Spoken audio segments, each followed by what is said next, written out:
Hello, everyone. I just want to say thank you so much for taking this journey through the Shadow of Alterra with me. This podcast breaks down the first episode, Introduction. All right, let's dive in. We're tackling the Shadow of Alterra today. But not just the stories, we're talking world building. Oh yeah, it's massive, like Game of Thrones, but with a sci-fi edge. Exactly. It's smart how they build this world from the ground up, showing how it's changed after this huge event called Day One. So day one, rifts in reality, Well, timelines crashing into each other. It's like the universe got hit by a cosmic earthquake. definitely not your average Tuesday. And the big question is, why? Why did some civilizations just disappear while others seem untouched? And what's the deal with fracturing time itself? It's all very mysterious, and that's what makes it so interesting. Yeah, very intriguing. And at the center of all this, literally, is the heart of Terra. This energy source deep inside the planet, it's like the glue holding everything together. It's kind of like the world tree idea, but with a more pulsing vibe. But here's the thing, it's not just some background force. The different factions in this world, they see it in completely different ways. Some worship it, others want to harness its power. That's a recipe for conflict right there. Oh, for sure. That kind of difference in views, it's practically guaranteed to lead to trouble. You got Machuma, this super high-tech city where magic and technology are basically the same thing. Then there's Nivale, frozen solid, and Verdalrus, this lush forest nation, totally in tune with nature. And let's not forget Pelagay, with their cities that float on the ocean and their powerful navy. It's like a world-building buffet. It really shows you how life finds a way, doesn't it? Each region has adapted to Day One in its own way, with its own values. It's fascinating. Okay, let's zoom in on a particular place. Jasara, a desert city built around a sacred spring. That's where we meet Delilah, our main character. And she can do something amazing. She can control life itself, literally making the desert bloom. She's a hero to many, but the Council of Elders, they see her as a threat. Classic power struggle, huh? But Delilah's story, I think, is going to be way bigger than just local politics. They say her connection to the heart of Terra is super strong. So her powers, her destiny, it's all tied to the mysteries of Day One. She's not just a biomancer. She's like a key to understanding the whole world. Okay, that's a great hook. Now, we can't talk about a fantasy world without mentioning factions. In the Shadow of Alterra, we've got three big ones: the Wildguard, protectors of nature; the Benin Brotherhood, guardians of this other dimension called the Diminishing Realm; and the Solmara, who are specifically tasked with protecting the heart of Terra. And what's cool is how each faction represents a different reaction to Day One. The Wildguard think it was a necessary reset, a cleansing. The Benin Brotherhood are dealing with the consequences of a shattered reality, and the Solmara are just trying to keep things from falling apart completely. Let's start with the Benin Brotherhood. They protect one of the gateways to this realm, a place called the Shattered Cradle of Zurathan. But their power, it comes with a price, right? It's tied to this chaotic energy, which makes them super important, but also really dangerous. Right, their home, Abeninan, it was actually broken apart by Day One, but it's still a sacred place for them. It's a constant reminder of how fragile their world is and how much responsibility they carry. And their connection to Ishara, well, she's the embodiment of broken reality, so that adds a whole other level of complexity. It's not just about power, it's about holding on to something when everything's falling apart. And there are 10 members, each with their own unique skills and powers. They're a pretty intense group. Yeah, and what I find interesting is that tension within the group they're dealing with. Absolutely. Okay, now let's switch gears to the Solmara, the protectors of the heart of Terra. They're all about balance and harmony. And their connection to the heart is so direct that they can actually lose their powers if they stray from their purpose. Talk about high stakes. They're like the embodiment of a more holistic approach to power, right? Right. They work with the natural forces of Alterra instead of trying to dominate them. And their abilities, they change depending on the state of the world, so they're really connected to the planet's well-being, like living barometers for the health of Alterra. Each of them represents a different part of the heart of Terra's power, like all the forces that keep life and balance going in this world. Their strength comes from working together, understanding that everything is connected. It makes you wonder what would happen if they ever split apart. That's a great point.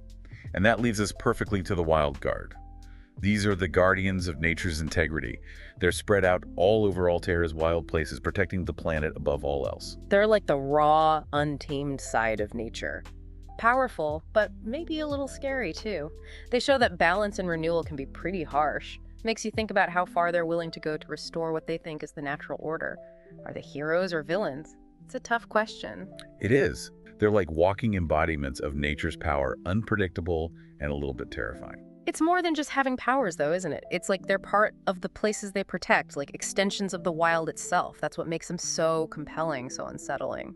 Yeah, definitely. Sounds like to understand the Shadow of Alterra, Right. you really need to understand these factions, what they want, what they're capable of. Absolutely. And we haven't even talked about Ashara, the queen of the diminishing realm, Kaikoa, the diplomat, or Marrow, the timekeeper. They're all going to play a big role in this, too. So many players, so much intrigue. We've barely scratched the surface here, but I'm already hooked. Okay, so let's go back to Delilah and the Council of Elders in Jasara. They control the city's water, which gives them a lot of power. But Delilah, with her ability to create life in the desert, she's challenging that control. She's offering a new way for Jasara to survive. It's a classic clash, tradition versus innovation, the old guard versus the new. The council probably sees Delilah as a threat to their authority, while the people see her as a symbol of hope. The question is, can they find a way to coexist, or is this headed for a showdown? Sounds like a revolution waiting to happen. Yeah. But thinking bigger picture now, what do you think is the main question driving the story in The Shadow of Alterra? What's going to keep us hooked? Well, for me, it's the whole idea of choice versus destiny. These characters are all products of day one. It shaped them. But they can still make choices. Choices that will shape the future of Alterra. The question is, are they in control, or are they just playing out a script that's already been written? That's deep. And it makes you wonder, if time itself was shattered during day one, is free will even possible in this world? Are these characters really choosing, or are they just going through the motions? It adds a whole layer of philosophical questions, doesn't it? Definitely. And then there's the big question about the heart of Terra. What is it, really? Is it good, bad, something we can't even comprehend? And how will it affect what happens to Alterra? It seems to be at the center of everything. So many questions. And it's clear that the creators have put a lot of thought into this world. We haven't even talked about all the different nations yet. Each one has its own history, culture, its own problems to deal with. It's a world that you just want to keep exploring. That's what makes it so great, right? It's all connected, but it's also incredibly diverse. Let's take a quick look at some of those other nations. Machuma, for example. They're all about technology. They've found a way to combine magic and machines, which is amazing. And they're even looking at the heart of Terra as a potential power source. They're definitely ambitious, but it makes you wonder, how far is too far? Is it okay to use something as powerful as the heart of Terra just for technology? Then there's Nivale, the Frozen Kingdom. They've chosen to isolate themselves to survive, and they're facing their own challenges. But they're also super tough. It shows that adapting can mean different things to different people. Right. Nivale's isolation, it's a double-edged sword. It protects them, but it also makes them vulnerable. Their story might be about finding that balance between the past and the future. Verdalris, the protectors of nature. They seem to have a totally different perspective than Machuma.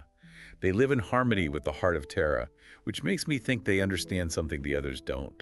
Yeah, they have a more spiritual connection to the world, don't they? Maybe they have the key to understanding the heart of Terra and how to keep this world in balance. And then there's Pelagie, the Ocean Kingdom. Floating cities, ancient water magic, a powerful navy. It's like Atlantis, but with its own twist. They must be a major player in Alterra's politics. Definitely. Their history is probably tied to all sorts of ancient secrets, maybe even connected to the heart of Terra through the ocean itself. They could have knowledge and power that the others don't even know about. And we can't forget Marikor and Valkaldor, the twin nations. Marikor seems to be all about knowledge and learning, while Valkaldor is more focused on strength and military power. It seems like they're bound to be part of the conflict, maybe even pawns in a bigger game. They represent two sides of the same coin, don't they? Two different ways of looking at power and survival, and that makes them ripe for manipulation, especially by the more powerful factions. And then there are the Zarathans, of course. With their nomadic lifestyle and their prophecies, they have a deep connection to the mysteries of Alterra. They seem to know things the others don't, which could make them either valuable allies or dangerous enemies. They're linked to the past, to the wisdom that came before day one. What they know about the diminishing realm could be crucial to understanding everything that happened and figuring out what to do next. Maybe they hold the key to fixing this broken world. It's amazing how each of these nations adds to the world, making it more complex and fascinating. And that's what's so engaging about it, right? There's this sense of discovery, of uncovering hidden layers and secrets. The Shadow of Alterra invites you to dive in and explore, to get lost in the possibilities. Wow, we've covered a lot of ground here. It feels like we're just getting started with the Shadow of Alterra, but we've already learned so much. What stands out to you the most? I'm really struck by the potential for conflict in this world. You've got these factions with such different views, all dealing with the fallout of day one in their own way. It feels like things are about to explode. Yeah, it's like a powder keg. And it's not just between the factions, it's within them too. We talked about Delilah and the council, but I wouldn't be surprised to see power struggles pop up in the Wildguard or even the Benin Brotherhood. Oh, definitely. And then you've got the individual characters who are caught in the middle of it all. We've focused on Delilah, which makes sense, but there are other characters whose choices are going to be huge.